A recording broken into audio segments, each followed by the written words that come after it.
महाराष्ट्राची लोकसंस्कृती, लोकपरंपरा ही वारकरी संप्रदायामध्ये सामावलेली आहे.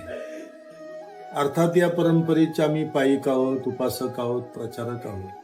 महाराष्ट्र शासनाद्वारे त्यांना 2010 साली ज्ञानोबा तुकाराम पुरस्कार हा देखील जाहीर झालेला होता. म्हणजे दरवर्षी जे महाराष्ट्रातले विद्वान व्यक्ती आहेत त्यांना हा पुरस्कार दिला जातो. झाडं दिसत असतील, सर्वांना वाटतं की झाडं म्हणजे सर्वसामान्य असतील, परंतु आपण या जागेवर सर्व नक्षत्रवन हा प्रकल्प केलेला आहे.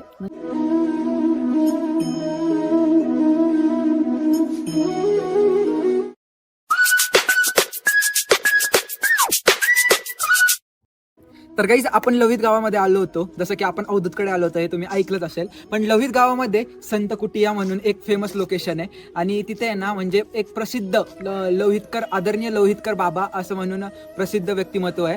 तर चला आपण मध्ये जाऊया. कदाचित बाबा असतील तर बघूया कोण आहेत ते. तर त्यांचं व्यक्तिमत्व म्हणजे ते काय करतात, कीर्तन वगैरे सांगत असतात. कीर्तनाद्वारे लोकांना प्रोत्साहन किंवा प्रबोधन करत असतात. सो चला जाऊन भेटूया आपण लव्हितकर बाबांना. सो चला. तर काहीच नेमकं आपलं नशीब पण खूप छान आहे. आपल्याला बाबा म्हणजे साक्षात भेटलेले आहेत. सो चला त्यांना भेटूया, बोलूया, त्यांचं दर्शन देखील घेऊया. सो चला.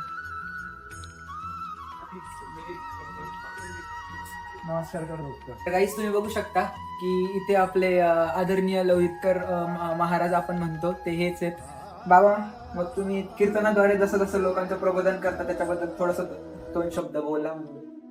विषय कसा आहे की महाराष्ट्राची लोकसंस्कृती, लोकपरंपरा ही वारकरी संप्रदायामध्ये सामावलेली आहे.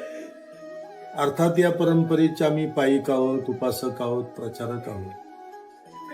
संत साहित्यामुळे समाजामध्ये संस्कार आणि संस्कृतीचं संवर्धन होत असते. मी माझ्या आयुष्याची जवळ 55-56 वर्ष या संत साहित्याच्या अभ्यासामध्ये, अध्ययनामध्ये आणि पुन्हा प्रबोधनामध्ये आतापर्यंत घालवलेली आहे. आता माझं वय साधारणपणे 74च्या दरम्यान गेलेलं आहे. पण सातत्यानं दररोज किंवा दिवसाआड महाराष्ट्रामध्ये, महाराष्ट्राच्या बाहेर आंध्रा, गुजरात, कर्नाटक, मध्य प्रदेश, जिथे जिथे काही मराठी भाषिक लोक आहेत त्या ठिकाणी आम्ही सांप्रदायिक प्रचार प्रसाराला जात असतो. आमच्या कथा होतात, कीर्तन होतात, त्या ठिकाणी प्रवचनाचे कार्यक्रम होतात, काही प्रबोधनाच्या पण गोष्टी घडत असतात. सांगण्याचा भाग या ठिकाणी असा आहे की आज समाजाला संस्काराची गरज आहे आणि वारकरी पंथ हा संस्कार देण्याचं काम करतो.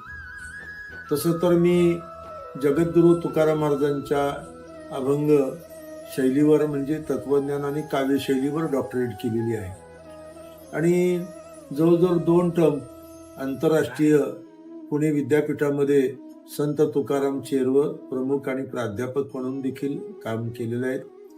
अनेक प्राध्यापकांना संत साहित्याच्या संशोधनाकरता किंवा त्यांच्या PhD करता मार्गदर्शन पण मी केलेलं आहे. मी आतापर्यंत 20-25 ग्रंथ माझ्या लेखणीतून, विचारातून लिहिले गेले ते आणि ते प्रसिद्ध पण झालेले आहेत.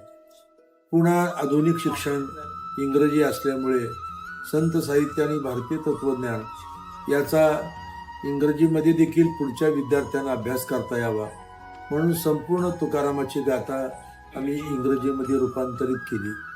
त्याही बरोबर एक जो वादग्रस्त विषय होता महाराष्ट्राच्या दृष्टीनं, तुकारामाचं वैकुंठ गमन, याबद्दल जी चर्चा होती ती चर्चा कुठेतरी थांबावी म्हणून मी पुणे विद्यापीठाला 350 पानाचा अहवाल दिला होता.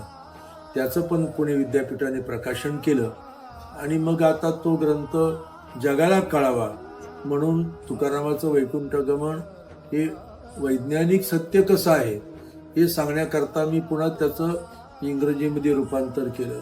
त्याची पहिली प्रत देशाचे पंतप्रधान माननीय नरेंद्रभाई मोदींना मी दिली.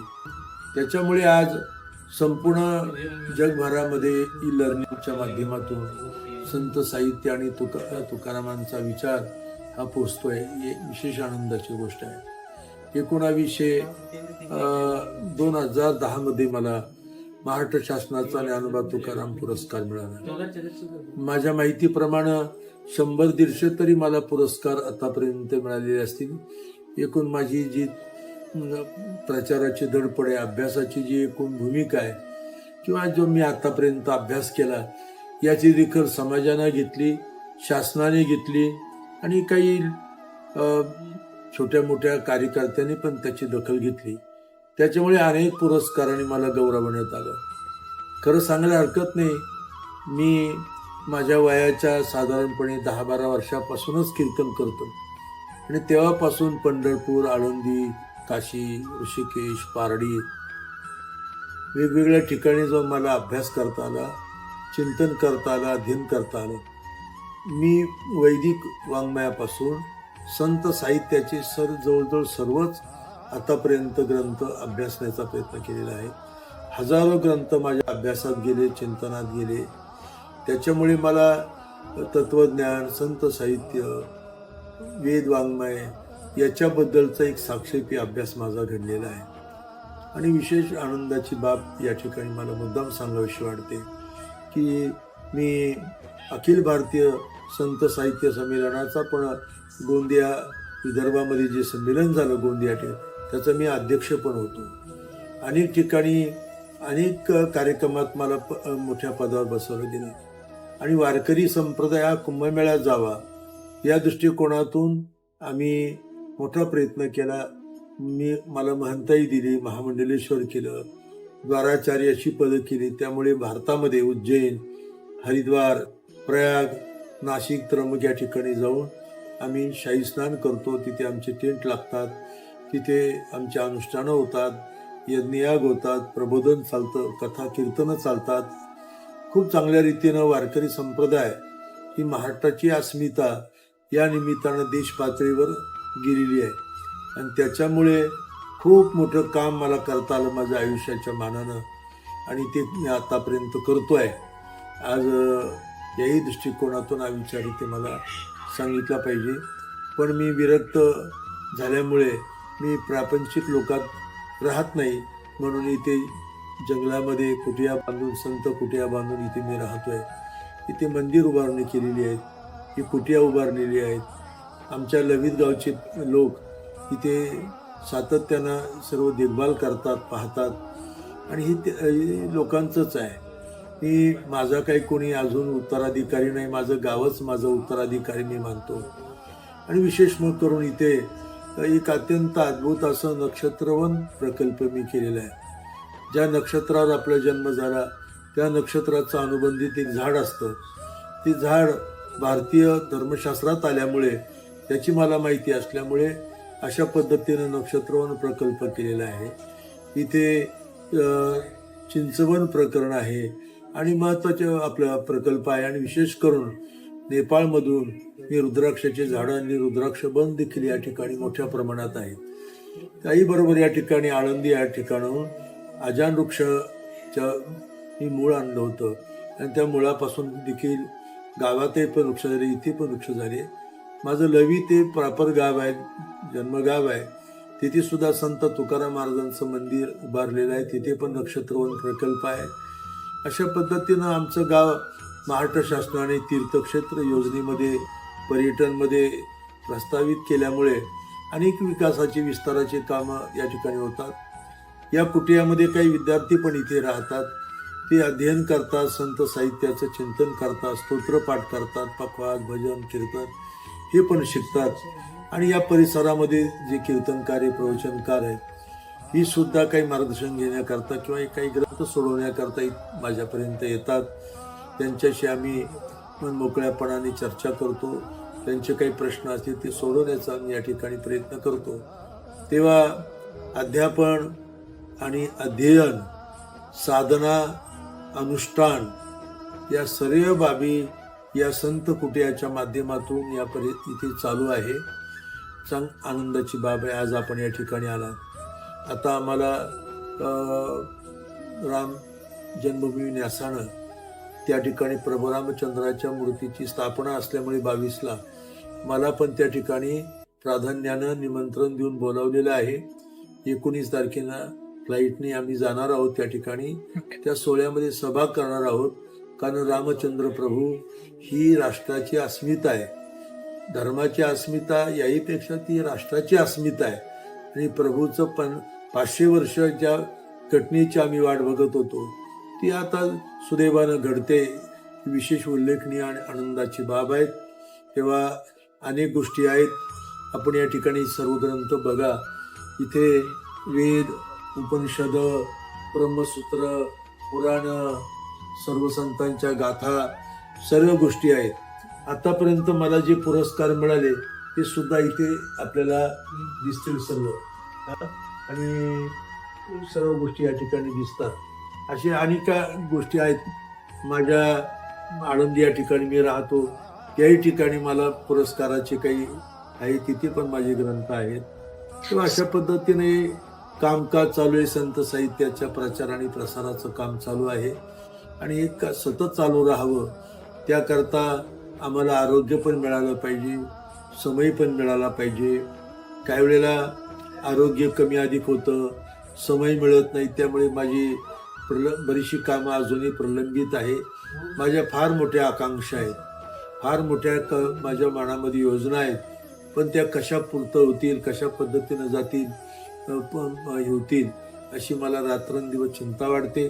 प्रभूनं त्या सर्व माझ्या आकांक्षा, लोककल्याणकारी ज्या योजना माझ्या मनात आहे, राष्ट्राचा अभ्युदय व्हावा, धर्माचा अभ्युदय व्हावा, जनसामान्याला भारतीय तत्वज्ञान कळावं, याकरता काही मला करता आलं ते करण्याकरता चांगली शक्ती, सामर्थ्य, पाठबळ मिळावं अशी प्रभूला मी रात्रंदिवस विनंती करतो.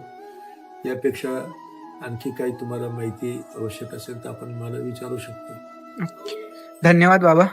गाईज तुम्ही बघितलंच असेल की म्हणजे आपले म्हणजे आदरणीय लौहितकर बाबा हे अतिशय वेल एज्युकेटेड आहेत आणि त्याचप्रमाणे तुम्ही हे पुरस्कार देखील बघू शकता. म्हणजे तुम्ही इथे बघू शकता की आपल्या भारताचे पंतप्रधान नरेंद्र मोदी यांच्या हस्ते आपल्याला इथे बाबा पण दिसत असतील. त्यांच्या पुस्तकांचं काय झालं, अनावरण झालेलं दिसतंय. त्याचप्रमाणे हे एवढे सर्व अवॉर्ड्स पण दिसत आहे आपल्याला. त्याचप्रमाणे महाराष्ट्र शासनाद्वारे त्यांना 2010 साली ज्ञानोबा तुकाराम पुरस्कार हा देखील जाहीर झालेला होता. म्हणजे त्या 2010ला त्यांना तो प्राप्त झालेला आहे. म्हणजे दरवर्षी जे महाराष्ट्रातले विद्वान व्यक्ती आहेत त्यांना हा पुरस्कार दिला जातो. 2010ला हा बाबांना मिळाला होता. त्यामध्ये त्यांना ही मूर्ती व 5 लाख असा धनादेश मिळाला होता.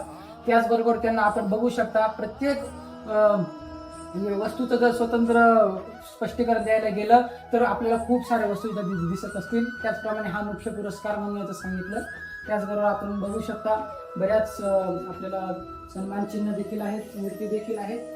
तुम्ही हे बघितल्याप्रमाणेच आपल्याला बाबा काय म्हटले की इथे बरेचसे विद्यार्थी म्हणजे शिष्य येऊन काय करत असतात, म्हणजे शिकत असतात. जसं की पखवाज वगैरे आपल्याला माहितच आहे आणि आपल्याला अनुभव पण आहे की आपला अवधूत हा आपला म्हणजे आपल्या बाबांचा शिष्य आहे.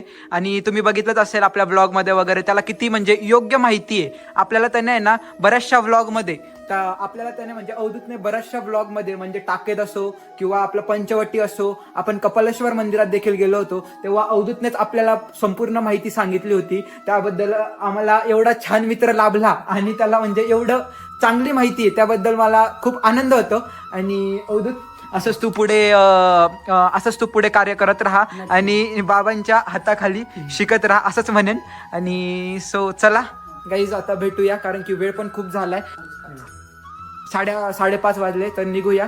ना या मंदिरात आलो पण या मंदिराच्या भोवताली जे झाडं लावलेले आहेत त्याबद्दल अवधूत थोडीशी माहिती देतोय आपल्याला, नेमकं कशाचं काय आणि सगळे हे उपयुक्त असे झाड आहे. चला आपण अवधूतकडे जाऊया. तुम्ही बघाच अवधूत काय माहिती देतो ते. चला भेटू. अवधूत सांग आम्हाला. गाईज आपण आता आलोय लवितला आणि तुम्हाला ही झाडं दिसत असतील. सर्वांना वाटतं की झाडं म्हणजे सर्वसामान्य असतील, परंतु आपण या जागेवर सर्व नक्षत्रवन हा प्रकल्प केलेला आहे. म्हणजे आपल्या ज्या 8 राशी व 27 नक्षत्र आहे त्या 27 नक्षत्रांचे प्रत्येक वैयक्तिक एक झाड मानलेलं जातं. कारण त्या नक्षत्राची जेव्हा आपण शांती करतो तेव्हा ते झाड आपल्याला उपयुक्त असतं. म्हणून आपण त्या सगळं 27 झाडांची इथे उभारणी केलेली आहे. तर आपण इथून बघू शकता की इथून जर रांगेत सर्व बघितलं तर पूर्ण त्या कोपऱ्यापर्यंत सर्व 27 नक्षत्रांची प्रत्येकी 2-2 झाडे लावलेली आहेत. त्याचप्रमाणे तुम्ही जर हे दोन झाडं बघू शकता. हे 2 झाडं आपल्याला रुद्राक्ष माहित असतं, कारण आपण रुद्राक्षाची माळ बनवतो. अत्यंत उपयोगी आपल्याला रुद्राक्ष. त्या रुद्राक्षाची आपण इथे 2 झाडे लावलेली आहेत. त्यामुळे तुम्ही हे झाड बघू शकता. हे साधं झाड नसून हे एक आपलं अजान वृक्ष. वृक्षाची महती अशी की ज्ञानेश्वर माऊलींची जी समाधी आहे, त्या ज्ञानेश्वर माऊलींच्या समाधीवर हे झाड आपल्याला बघायला मिळतं. कारण हे झाड जवळपास त्यावेळेस कुठेही नव्हतं, पण एक वाळलेली काडकी ज्ञानेश्वर माऊलींच्या समाधीवर लावली गेली होती आणि त्या समाधीपासून जे वृक्ष तयार झालं ते अजान वृक्ष. आणि ह्या झाडाचं अजून एक सांगायचं असं तर हे झाड लावताना आम्ही स्वतः आळंदीवरून ज्ञानेश्वर माऊलींच्या ज्या समाधीवर झाड आहे त्या झाडाची फांदी आणून इथं ते झाड लावलेलं आहे. म्हणजे नक्षत्रावर फक्त करायचं असं नाही, तर आम्ही पूर्ण झाड हे माहिती घेऊन आणि खूप शास्त्रशुद्धरित्या लावलेलं आहे. त्याचप्रमाणे आपण बघू शकता, याला पंढरपुरी तुळस म्हणतात. कारण आपल्याकडे जी तुळस असती तिचे पानं ही हिरवीगार असतात, पण याचे पानं तुम्ही बघू शकता थोडी लालसर आहेत. त्याची हे देखील लालसर आहे, त्याला पंढरपुरी तुळस म्हणतात आपण. असा हा आपला नक्षत्र प्रकल्प आहे.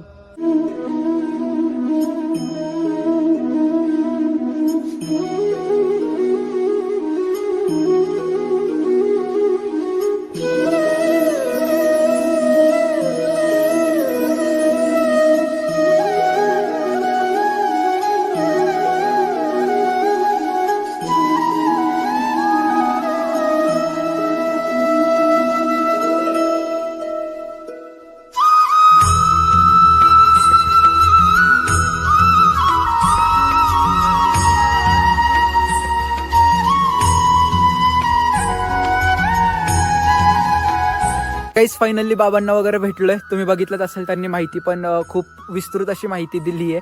सो चला आता जाऊया अवधूतच्या घरी, कारण की बघता आपल्याला खूपच लेट झालंय. दिवस लवकर मावळतो. सो चला, म्हणजे सूर्यास्त लवकर होतो. सो चला जाऊया, नाही तर आता आपल्याला घरी जास्तोपर्यंत खूप वेळ होणार आहे. ऍक्च्युली विश्वदीपला पण सोडायचंय आता घरी, तिथून परत मग आपल्याला जायचंय आपल्या घरी. सो चला जाऊया. सो गाईज निघेल म्हणता खूप वेळ होऊन गेला.